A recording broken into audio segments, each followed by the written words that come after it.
They don't come here to attack us because we're rich and we're free. They come and they attack us because we're over there. We don't need to go populist left or populist right. We don't need to embrace neo-Marxism or neo-fascism, these disastrous movements from the 20th century. Turns out the answer is pretty much our Bill of Rights, our story. Embrace freedom. That's the answer. And if the LP has a purpose, it's not to put people to sleep. It's to wake them up. We're here because we love liberty, and we're here because we hate injustice. We are here to save mankind. We are here to fight. Join us, the Libertarian Party, in perhaps the most exciting, grandest endeavor in history, the restoration of American liberty. Ideas spread, they can't stop them. An idea whose time has come cannot be stopped by any army or any government. Hello and welcome to episode 63 of Decentralized Revolution, a podcast from the Libertarian Party Mises Caucus and Mises PAC. I'm Aaron Harris and I'm your host. My guest today is Corey DeAngelis. He's the National Director of Research at the American Federation for Children, as well as Director of School Choice at the Reason Foundation and an adjunct scholar at the Cato Institute.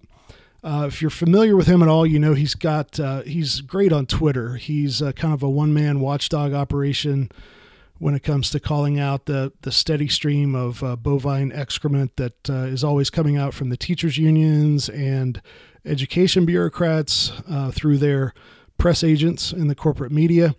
He knows the actual research and statistics much better than they do, and it's really great to see him point that out on almost a day-to-day basis. He, of course, talks a lot about school choice and the concept of the funding following the child. So his approach is more the incremental approach, but he's really not weak at all on what the ultimate goal is.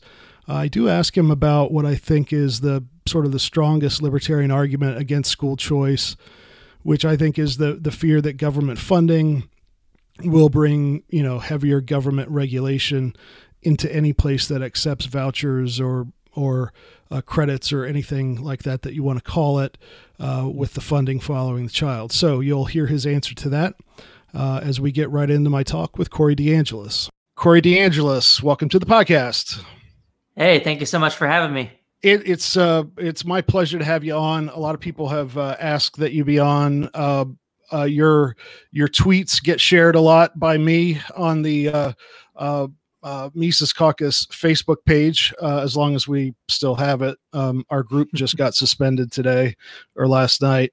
But yeah, so a lot of us are familiar with what you do, but why don't you explain who you are, what you do, what you got, how you got interested in education policy?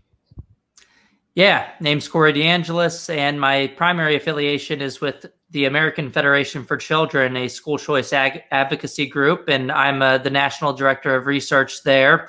And for people who are interested in the idea of school choice, I've really started to talk about it in terms of funding students, not systems, because it really gets to the idea of what I'm advocating for, which is having the children's education dollars that we're already spending in the system follow them to wherever they're getting an education. That could be their residentially assigned government school if that works best for them. But if not, for whatever reason, they can take a large portion of their funding to a private school, a homeschool, micro school, any approved education expenditure. So it doesn't have to go straight to the government school. I'm also affiliated with Cato Institute as an adjunct scholar, Reason Foundation as a senior fellow, and I'm also the executive director at the Educational Freedom Institute. Sure. So how did you get interested in all this? And did you study this type of thing in college? What's your background there? Yes, I actually attended something called the Magnet School in San Antonio, Texas for high school. I attended government-run schools all through K through 12, but in high school, I was given the opportunity to apply to different magnet schools, which are still government run, but you're not residentially assigned to them. And the particular magnet school that I attended in high school was on the same campus of the government run school that I was residentially assigned to. So for 4 years straight, I was able to see like a night and day difference in the quality of education and just the different school cultures on the two campuses. So I felt lucky to be able to go to a better school that I wasn't residentially assigned to. And I think more families should have those types of options. I don't think it should be limited to government school choice, though, which is essentially what magnet schools are, since they're still run by the government. And that's why I've started to fight for funding students directly so that your options aren't limited, and that families can customize their children's educations in the best way possible, whether that's a private, homeschool, charter school, magnet school, government school, if that works best for you. And I also studied economics in college for my bachelor's and my master's, and that really just kind of opened my mind to the main problem with K-12 government schooling in America, which happens to be that we have these institutions that have strong, very high amounts of monopoly power because of that residential assignment and because of compulsory funding through the property tax system.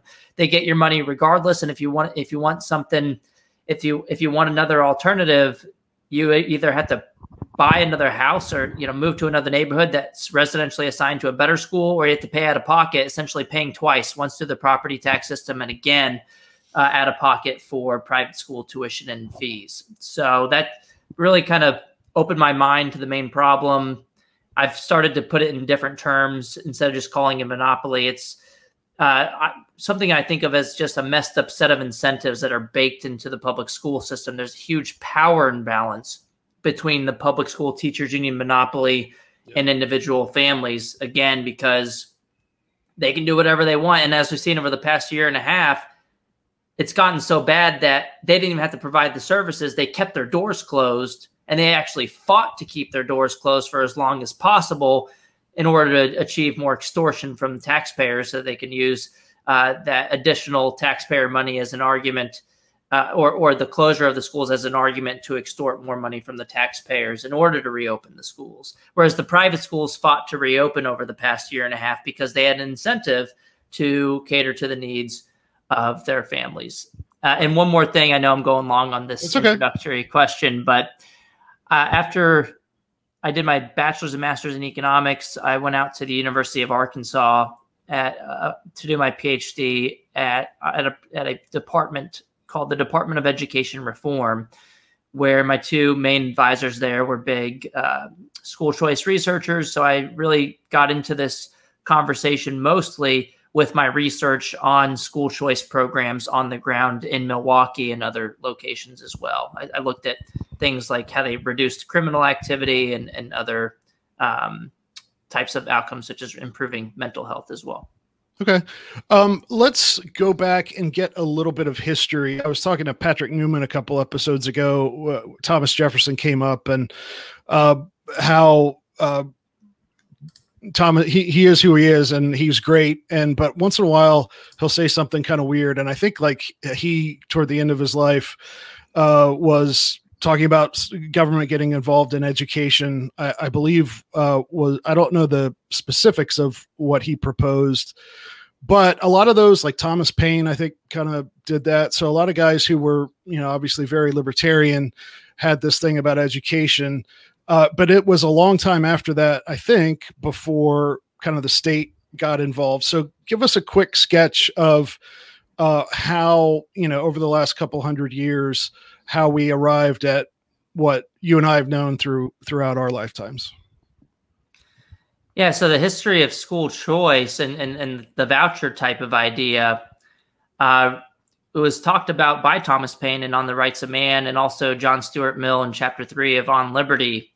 But the first voucher type program where the funding followed the child to a non-government run school was actually in Maine, New Hampshire, and Vermont. They each had these things called town tuitioning programs in the late 1800s. I think it started around the 1870s, where certain states that if you did not have a government run school in your district, the funding would follow the child to another public school in another district, or you could take the money to use that for a privately operated school. A lot of people associate the history of the school voucher movement with Milton Friedman, and they point to his 1955 essay, The Role of Government in Education, where he talks about the voucher idea. But we had vouchers about 70, 80 years before that, and even before Milton Friedman was even born. There's a whole history on the history of compulsory schooling laws in the United States. So the first compulsory education law was, and we really should call it schooling because, schooling isn't the same thing as education, but this was in 1852 in Massachusetts. So there's compulsory schooling laws in other areas such as Prussia, and you had Horace Mann, the father of the quote unquote father of public education in America, visited Prussia and liked the ideas. And really the compulsory education laws over there were instituted to create obedient soldiers and well-suited clerks for industry. And I think a lot of the public school proponents in the U.S. liked that idea and started passing compulsory education laws in the U.S. starting in 1852 in Massachusetts. And now every state since then has passed some type of compulsory education law. Right. So I think like the very word school and schooling, that comes from like the German word that they would have used over there, right? Yeah. I mean, you probably know more about that than I do. I guess I think it's important that you pointed out the distinction between schooling and education. And I even like to, I like to say, hey, I'm not for schooling or education. I'm for learning, right? Like there's a big difference. Like I think the other two things kind of imply a little bit of indoctrination. So we start kind of in the 1800s, and then did school as we know it kind of, when did it get unionized and very, it kind of take the form that it did today, where the teachers unions are so powerful? Yeah. I mean, that, the unionization of the school system has been more of recent history in the last century.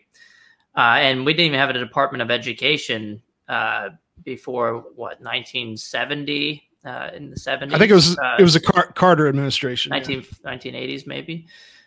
So yeah, a lot of this change has been pretty recent when it comes to teachers union influence and the Department of Education. I will say, I mean, the problem with the teachers unions is, I think that the main problem would be that there isn't a bottom-up accountability mechanism for those teachers unions in the public school system. If there was a private sector teachers union, I wouldn't really have that much of a problem with that, because I could vote with my feet to another provider of educational services. Whereas in the public school system, they can lobby for whatever the heck they want, including lobbying against allowing families to go somewhere else and to trap families in their monopoly system. And if they lobby for policies that benefit their members at the expense of children, they don't get a feedback mechanism in the current system. And I think that's why more and more families are waking up in this past year in particular. I mean, it's one thing for a government-run school to fail your child and continue to get their education dollars despite failing to meet their needs academically or socially or for whatever other way. But it's another conversation altogether for those same government institutions to continue getting children's education dollars, regardless of whether they even open their doors for business. So families, right, I think, really started to figure out this past year and a half that there isn't any good reason to give the money to the government schools directly when you can give the money to the families instead, especially since we already do this with so many other taxpayer-funded initiatives, such as Pell Grants for higher education and pre-K programs that happen to be funded by taxpayers, such as the federal Head Start program or their state-funded pre-K programs. We do the same thing with food stamps. The money doesn't go directly to a government-run, residentially assigned grocery store. The money goes to the family, and you can choose Walmart or Trader Joe's or Safeway. And I'm not arguing we should have any of these other programs. I'm just saying if we're already spending the money and the taxpayers having to foot the bill, the money should follow the decision of the families instead of going straight to the government institution. And I think more and more people are starting to see it doesn't make any sense, if we're going to spend that money, to have it go to a residentially assigned government-run school. Right. Yeah. And that's obviously the big problem. We as, Austrians, libertarians, free marketers, whatever, kind of understand that, if you give the government a monopoly over something, you're not going to get good outcomes because, as you said, they don't have to be responsive to their customers.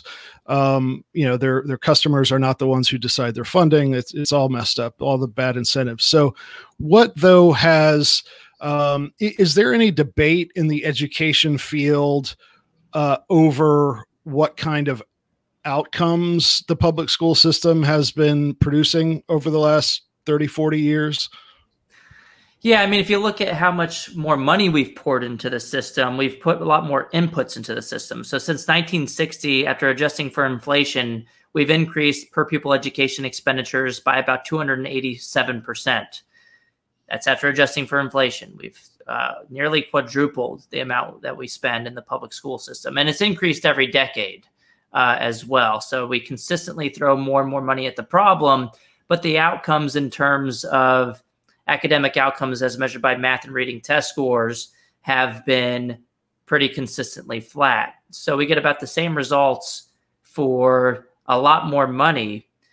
And a lot of people aren't happy with that. There is some debate within quote unquote education academic circles where they try to, look at the data in different ways and say, oh, well, actually in this place at this time and this, if we spent it this way, it actually did improve outcomes by a little bit. But I don't really buy that. I think a lot of their methods actually create more bias than they eliminate in some of these studies. And that's probably a really deep rabbit hole that we can go down. Yeah. But if you just look at the overall trends, it does not look like the funding has led to better outcomes.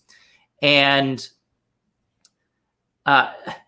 we currently spend about, if you look at the 2019 census data or the National Center for Education Statistics data from 2019, we spend about $16,000 per student per year in the government school system. Just imagine what families could do with that money if we redirected it to follow the student and empowered the families to make the choices. I mean, average private school tuition in the U.S., according to 2021 data from Private School Review, is about $11,000 or $12,000 per student.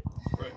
And we probably spend, in 2019, it was $16,000 in the public school system per kid. Federal government allocated, the teachers unions got a lot of what they wanted over this past year and a half. They've secured multi-billion-dollar ransom payments from the federal government that total around $190 billion for K-12 schools just since March of 2020, in addition to what the federal government already spends on K-12 education. So we probably in 2021, if I had to guess, are probably spending about $18,000 or $19,000 per kid. So it's absolutely ridiculous. So, but you said that, and this is, I'm being facetious here. You said that spending on public schools has gone up 270 some percent since in the last, 50, 60 years. Every time, the school levies come around, and every time education gets discussed at a cocktail party or a gathering, or, every time people always say, oh, there's so many budget cuts. We had to cut art class. Like every time arts and music education comes up, it's like, oh yeah, we just can't afford it.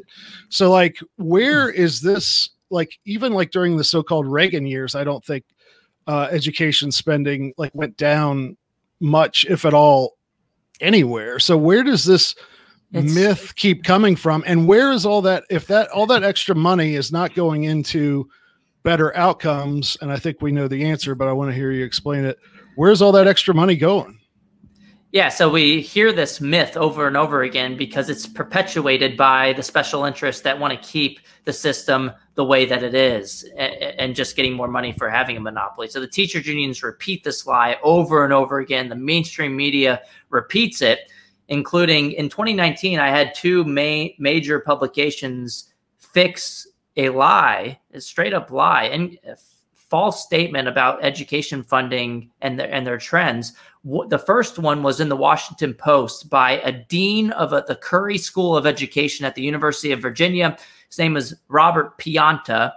And he made the claim in the Washington Post, someone that should know better. He's a dean of a college of education, saying that in K-12 education, they have decreased spending since the late 1980s on a per pupil basis. And he even said, after adjusting for inflation, there's no way that you could slice the data. I went back and forth for like 8 days with the editor because he was trying to find a way to make this true so they didn't have to issue the correction. Whether you look at federal spending per pupil, adjusted for inflation or not, local or state spending per pupil, adjusted for inflation or not, total spending per pupil adjusted for inflation or not, there was no way that they could spin the narrative to make it true to say that we have defunded education since the late 1980s.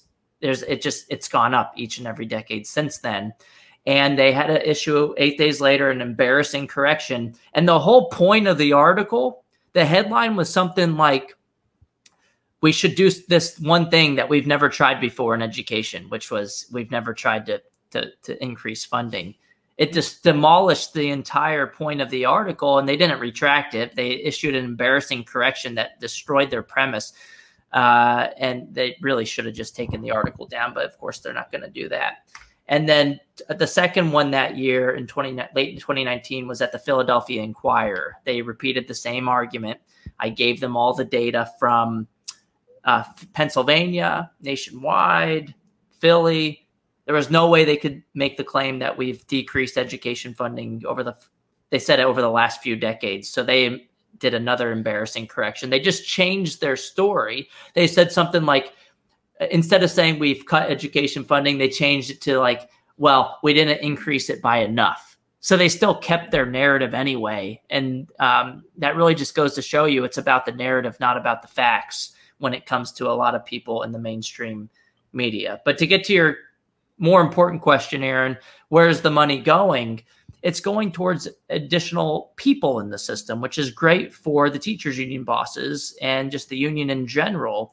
They are using the additional dollars throughout history to build their bureaucracy and their power by increasing the number of staff that's in the building at rates that are much higher than the increase in the number of students. So for example, Ben Scafferty from Kennesaw State University looked at data in the U.S. nationwide between 1992 and 2014.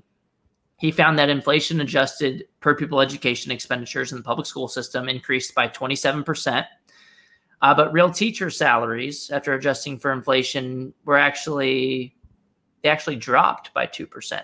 Real teacher salaries, and he started to look at, well, why would that be?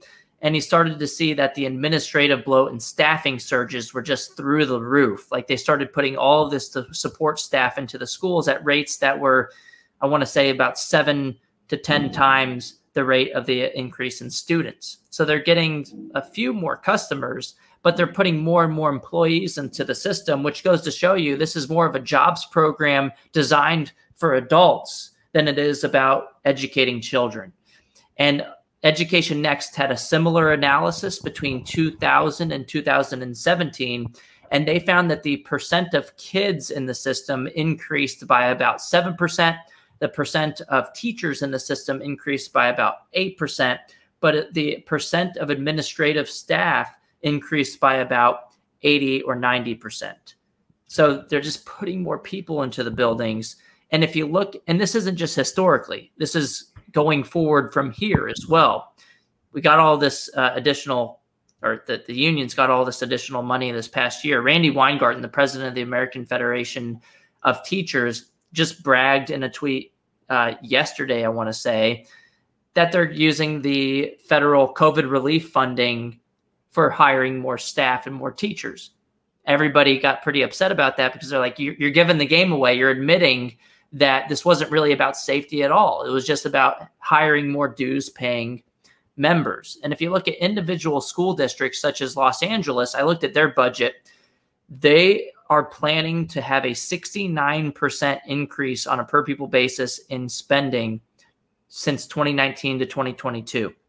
over just a few years, it's going from like $17,000, $18,000 to about $27,000 per kid per year. And when asked, when the district officials were asked what they're going to spend the money on, they're losing thousands of students each year in LA.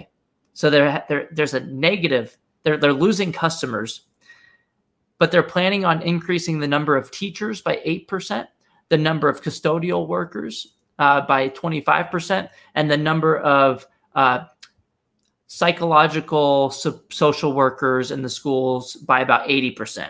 So again, this is a jobs program for adults more than it is an education system for kids. And the only way we're ever going to fix that backwards set of incentives that's baked into the system is to fund the students directly and empower families to hold those schools accountable. Yep. I want to get on to alternatives and vouchers and homeschooling and stuff here in a second, but I want to ask one more question about, again, just kind of the what is going on in public schools. And I have a little bit of a history here. About 10 years ago, I taught for 3 years at a charter school, which was designed to help kids who had been kicked out of Dayton Public in Ohio. And Dayton, I think, is one of the worst school districts in the universe. And I love the job. It was a crazy job in some ways. But so I saw some of how, like, Dayton Public would basically, to get our funding, we would have to say, which kids were in our building at which times. Well, Dayton Public School would claim all those kids too, to basically to hold up our funding and stuff like that. So they could be pretty malevolent in some ways. And I've seen over the last few years, I've done some substitute teaching at a pretty good actually a really good magnet school in Dayton. And I'm not going to name them, but I taught a couple of years ago. I subbed for somebody who was gone for several weeks, and I taught 1984 to this English class, and someone else in the department had kind of did the curriculum for me. And there was CRT and feminism stuff in there, which I was pretty shocked to see. Talk about what the education schools are teaching teachers, and is there a dedicated effort, a cadre of people within that teachers union sort of monolith that is really going hard on some of these hardcore leftist ideologies and try to indoctrinate it, or is that all overblown?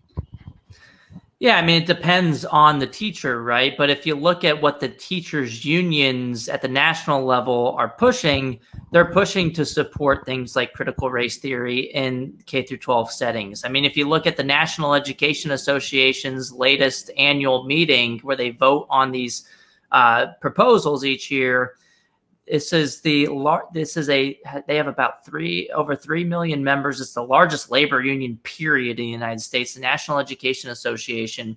Just a couple of years ago, they had a business item to rededicate their mission to centering their whole organization on being about student outcomes. They voted down that proposal that would make sense if you're about the kids, but the reality is the unions are about their members and their power, not about the customers.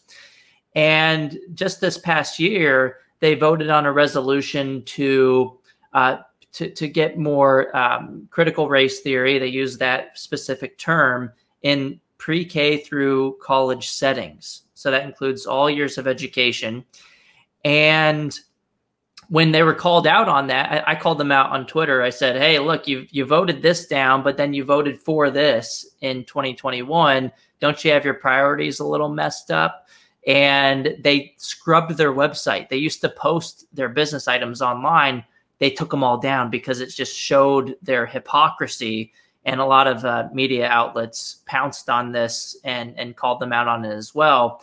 But I think to this day, they still don't have their business items that previously you could look up from years back, no longer have that transparency on their website.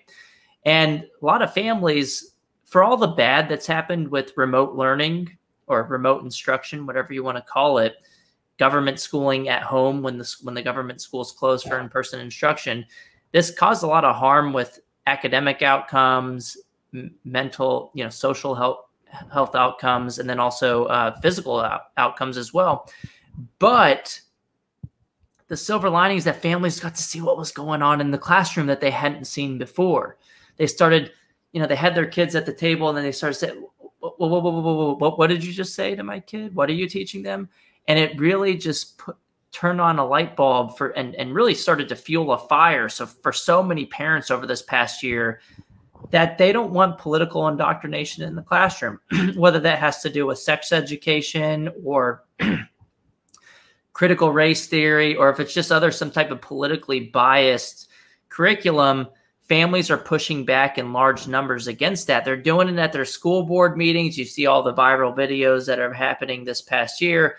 But then families are starting to see that, well, one of the good solutions to this one-size-fits-all problem, this one-size-fits-all system, where we're not going to agree with so many things that get put into that system, is to let us go our own ways. Let me take my children's education dollars to a school that aligns with my values, and you can keep your kid in a school that's teaching a curriculum that aligns with your values. But you should be able to force me to send my kid to a school where I feel like they're getting brainwashed each and every day. So I think that's only fueled the fire for parents to support educational freedom going forward. So how does that landscape look over the last 10 years or so, as far as vouchers, educational freedom, however you would term it, and what do you think what's it gonna look like 10 years from now?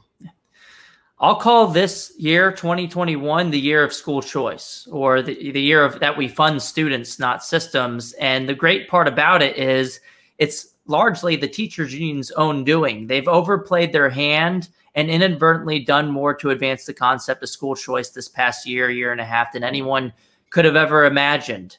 I think Randi Weingarten, the head of the American Federation of Teachers, is a school choice advocate in disguise. She's accidentally fueled the push of parents to have real power going forward. Parents don't want to feel powerless ever again like they have this past year and a half. So they're pushing for alternatives. The latest Real Clear opinion research polling nationwide has found a 10 percentage point jump in support of funding students directly, from a 64% support in the general public in April of 2020 to a 74% support of school choice in the general public in June of 2021. So it's a 10 percentage point jump.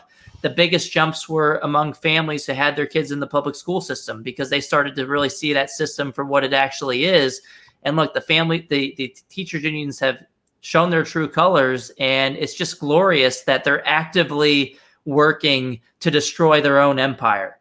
And this hasn't just changed minds this past year. It's also changed real programs at the state level. So we've had 18 states so far this past year in 2021 expand or enact programs to fund students as opposed to systems. So again, we're calling it the year of school choice, and it's absolutely glorious. All right, now let's talk a little bit about how big are those programs? What are they? Is it just a fig leaf, or kind of a sop to conservative voters, or is there any major things going on? Depends on the state, but I will say there were some states that had monumental reforms this year. For example, the biggest win was in West Virginia. So West Virginia did not have any charter schools. It was one of the handful of states that did not have any charter schools last year. West Virginia did not have any private school choice initiatives like vouchers or education savings accounts. And I'll back up for a second for listeners. The main idea of funding students directly has been summarized as the voucher program, where the money that would have followed your child to the residentially assigned government school can follow your kid in the form of a voucher to pay for private school tuition and fees if you would like. The education savings account program is a newer type of idea, where the money that would have followed your child to the government-run school now follows them into an education savings account that the families can use to pay for private school tuition. But that's not all. They can also use it to pay for tutoring or textbooks other instructional materials, homeschooling services, microschooling or pandemic pods, any approved education expenditure. So it allows families to have more flexibility to customize their children's educational settings. So more states are leaning towards this education savings account idea than in the past, where it's been more about the voucher idea. Right. So I think that's a move in the right direction. I'd say that education savings accounts are the purest form of what I call funding students as opposed to systems. It's the gold standard of school choice, or what we should really be calling education choice going forward, because it allows for you to spend for the families to spend the money on any education expenditure, not just brick and mortar schooling. And in West Virginia, they went from 0 to 100 real quick this past year. They had no charter schools, no private school choice initiatives, no vouchers, no ESAs. And now they have what they passed is the most expansive education savings account program in the country. Almost all families, about 93% of the school-aged population, is now eligible to take their children's education dollars at the state level to a private or any of these other types of providers of educational services. They can still pick the public school if they want, and all their money would just stay with the public school. But if not, they'd be able to take that funding to an alternative provider. And I say 93% because there's a provision where you have to switch out of the public system. And they do that sometimes in these bills in order to guarantee that it's not going to be an additional cost to the taxpayer. Because think about it. Currently, everybody's paying into the system, including private school parents. But if private school parents all of a sudden overnight all switched into the public school system, that would be an additional taxpayer expenditure because the public schools are funded based on enrollment counts. So right now, the private school families are getting the short end of the stick. So are homeschooling families that are paying property taxes. But if they were to all use these private school choice programs, you'd have an additional expenditure because now you're paying for people that weren't being paid for in the traditional system. And so what they worked into the bill is that you had to switch so that you're reducing taxpayer expenditures and not taking on additional students into the taxpayer-funded system overall. Right. They're going to bust that cap off in a few years. I think in 4 years, it's just going to be open to everybody. And one way to guarantee that this will be fiscally neutral or even a savings for taxpayers is to just mandate that you can tie the funding amount to what would have been spent in the public schools, make it a little less than that, and then you can guarantee that you're actually still going to save taxpayer money. Yeah. I want to ask a couple of questions about homeschooling here in a second, but I used to be, when I first heard about, school vouchers back in the 90s, when I was kind of turning from a Rush Limbaugh conservative into a Walter Williams libertarian, I was very excited. In the last several years, I've been a little less gung-ho about vouchers or, whatever terms we would want to put on them, just for the simple fact, I'm sure you've got this question, that if the funding follows the student, then the regulations and the tendrils of the federal and state and local government. And I'm worried that it will infect, higher education. Like there's a couple colleges that don't take, students with federal loans just so they can maintain independence. What about that issue? That seems to me a very, very, like if I were in the teachers unions, I would be using that as a way to hobble reform. Yeah, and that's a possibility. I will say it's less of a federal issue because almost all of these programs are funded at the state level, but that's your concern is still valid that there could be regulations coming from the state level into private schools that didn't previously accept state funding. My quick response to that is that each individual family has the choice to accept the money or not. Each individual private school has the choice to accept the money or not. And they should be able to make their individual decision about whether the additional funding is worth the additional regulation. And I will say the regulations differ on a state-to-state level. I mean, there are some voucher programs like in Louisiana where it's pretty highly regulated. You have to accept all students at random. You can't have admission standards. you have to take the state standardized test, which I think is a problem. And you have to accept the voucher amount as full payment for tuition. So if the voucher is $8,000 and your tuition is $20,000, you have to accept the $8,000 as full payment, which I think all of these regulations are ridiculous. But in Louisiana, in a place that has heavier regulations, a lot of the private schools say, screw it, I'm just not going to participate. In the first year of the evaluation of the program, they found that 2/3 of the private schools in Louisiana chose not to participate in the program. They said, you know what, these strings are too much, and we're not willing to participate in the program for that additional funding. So they were able to make that choice for themselves. And the reality is there's always going to be a market of private schools that say, I'm not going to take the funding. But what you do have is this allows for more private schools to exist that might have not otherwise been able to exist without the funding. And so you should still be in a better place than you were before. And what I see this argument from a lot of libertarians and homeschool groups is essentially making perfect the enemy of the good. I'm with you. I don't want the government involved in education essentially at all. But the reality is the best chance we have towards empowering people at the margins more so than what we have today, because look, the status quo is 90% of kids are stuck in government-run schools.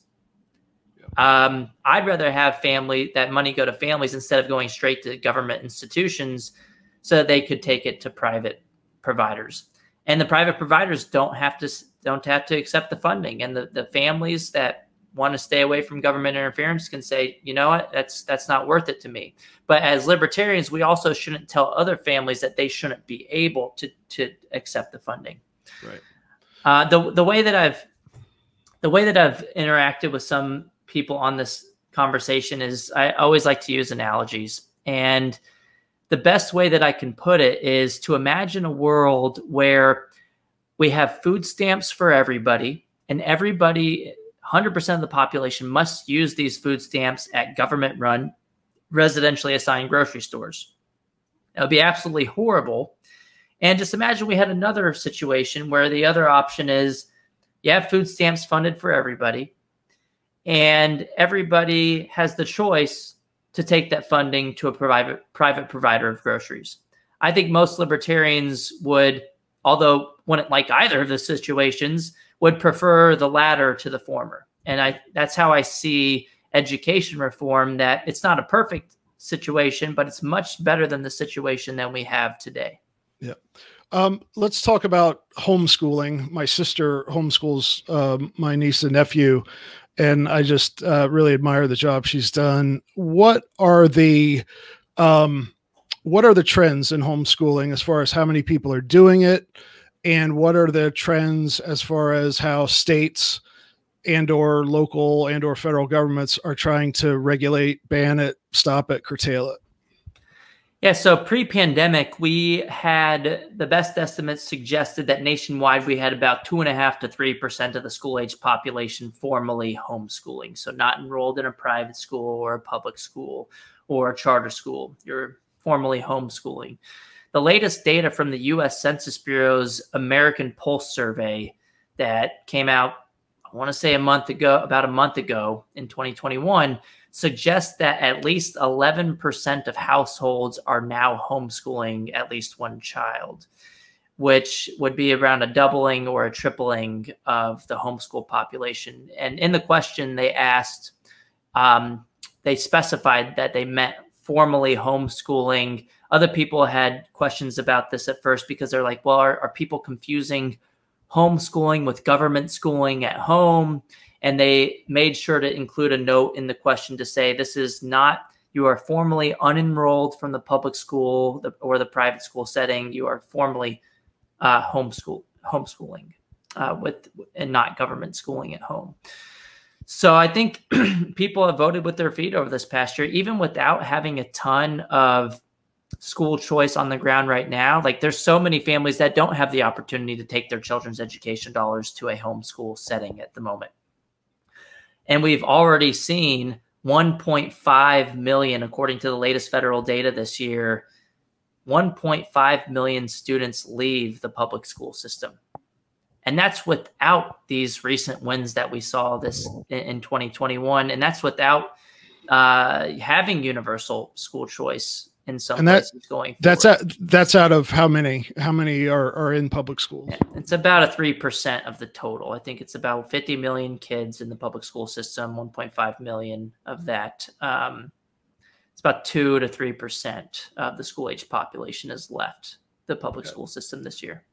So how is the freedom to do homeschooling? How does that look across the country? And I would think that if those trends continue, again, the teachers unions, et cetera, are going to try to, oh, well, we really need we need to look into this and need to make sure you can pass the tests and all that stuff. Yeah, if you go to the HSLDA website, I'm trying to find they have a map where you can look at and this is the Homeschool Legal Defense Association, HSLDA, believe it's .org. They have a map of homeschooling laws in every state. And so you can click on your state and see what kind of restrictions there are. Obviously, it differs from state to state. New York has some of the worst regulations on homeschooling. I think, for example, you have to prove to the government that your kid is at least on the they have to have a certain proficiency level on certain tests for you to have the right to homeschool your kids, and which is ridiculous because it could turn out that if let's say you're at the 40th percentile on the standardized test scores, the government takes away your right to homeschool your child. You send them to the government schools. There's no guarantee that they're going to do any better. They might even do worse.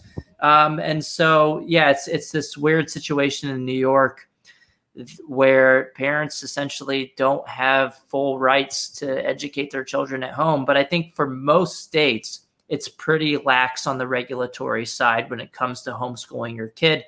In some places, you might have to file a homeschool affidavit, but for most states, you don't have to prove to the government with these kind of testing metrics that you are capable of educating your child at home. So I would look at the HSLDA website. And then I think you're right that there could be additional calls to regulate homeschooling if the teachers unions see that as competition. And we saw an example of that in Arizona. Arizona has an education savings account program that's mostly for students with special needs. And a lot of these families use the funding for micro schools where, you get about 5 to 10 children together in a household, and you pay a private provider of education services in that household, and you pull together funds essentially to economize on the cost of homeschooling. So it doesn't have to be one-on-one. It could be like 1 to 10, a student-teacher ratio of 10 to 1. And so it makes it a lot easier to afford doing so. And one of the biggest providers of those micro schools out there in Arizona is called Prenda. And one of the largest teachers unions in the United States, I believe it was the NEA, they have a rap sheet. They have opposition research on Prenda. And this is a small provider of microschooling or home-based education that the union is really afraid of. And the Wall Street Journal actually did an article on it, I think last year, or maybe it was earlier this year. And it was called The Teachers Union's Tiny Little Enemy. And it was an excellent article in the Wall Street Journal just pointing out that the unions are afraid because families are rethinking how we should structure education funding, but they're also rethinking how we should structure education altogether. And a lot of families are rethinking the factory model of education itself. And that really frightens the teachers unions. So of course they're going to call to try to regulate their competition. But I will say that that's not a good reason to oppose allowing more families to access these alternatives. I think if you get more people able to access these types of alternatives, you build a bigger tent and you allow for more families to be on your side to defend against these calls for regulations. The teachers unions are going to do it no matter what. And tyrants who want to control other people's kids are going to call to regulate homeschooling regardless of whether we have education savings account programs. So the best way for us to defend ourselves going forward is to build a coalition to fight back. And the best way to do that is to allow for more families to have the resources to actually do so. And I think when you allow for more families to experiment with these micro schools and other home-based learning options, including homeschooling co-ops, I think you mainstream the idea of homeschooling a lot more. That's another benefit of the past year and a half, is that a lot of families who had no idea what the heck homeschooling was, which is essentially just raising your own kids at home, got a taste of homeschooling. And a lot of people now have more favorable views of homeschooling than they did before. It's become more mainstreamed. And I think that reduces the calls for regulations of homeschooling in a way as well, if people are more familiar with it. As far as people getting involved, either on the SA side of things or the homeschooling side of things, what are 2 or 3 organizations or ways people can do something maybe in at their local level and be effective? Yeah, I would say help join the fight at the American Federation for Children, where I'm affiliated with. That's my primary employer. But we have a website called fundstudentsnotsystems.org. It's pretty easy to remember. That's my motto, fundstudentsnotsystems.org. And you can sign up to track the bills to actually make things happen on the ground to allow the funding to follow the child to wherever they're getting an education. So it's one thing to talk about these ideas and to promote the logic of educational freedom, but if we don't actually get that into policy, nothing really changes. So I think fundstudents.systems.org will really help to amplify the fight towards getting these bills past the goal line. And then also, if you want to follow me on Twitter, it's at DeAngelis Corey. I post whenever any of these bills are introduced or whenever there's a vote on any of these things. I blast that out to all of my followers, and that's at DeAngelis Corey on Twitter. Okay, well, I'll have all that on the show notes page, decentralizedrevolution.com/62. One last quick question. If someone is on the verge or considering kind of getting away from public schools, but they need to be kind of fully red-pilled on, the validity of homeschooling or other alternative ways of doing things, is there a book, a resource, something like that is good at tipping people over to the right side of this? Yeah, so when it comes to arguing for the concept of funding students directly, I'm going to have to recommend my own co-edited book called School Choice Myths, Setting the Record Straight on Education Freedom. That's School Choice Myths, Setting the Record Straight on Education Freedom. You can get it on Amazon for pretty cheap. And also, if you just want to learn more about the concept of homeschooling and unschooling, I would recommend the work of Carrie McDonald. She's affiliated with the Foundation for Economic Education, and her book is called Unschooled. Okay. All right. Sounds great. I've taken up a little more of your time than I asked for. So I really appreciate it. And if something big happens in this field, we'll be sure to invite you back on. Yeah, totally. Thank you so much, Aaron. There you have it. I'd like to thank Corey DeAngelis for his time and wisdom and for his Twitter account and all his other work. It's really nice to talk to someone who has the right principles, even though he has a more pragmatic approach that sometimes we in the Mises caucus, that we don't like that in some people because they don't have the right principles at the bottom of it. But Corey definitely does. He is doing lots of stuff, and there are links to that stuff over at decentralizedrevolution.com/63. Thanks to Dave vs. Goliath for all the music you hear on Decentralized Revolution. And thanks to everyone who subscribes to our email list and gives to Mises PAC at takehumanaction.com, and everyone who shares, rates, reviews, and subscribes to Decentralized Revolution. Thanks for listening, and we'll see you next time.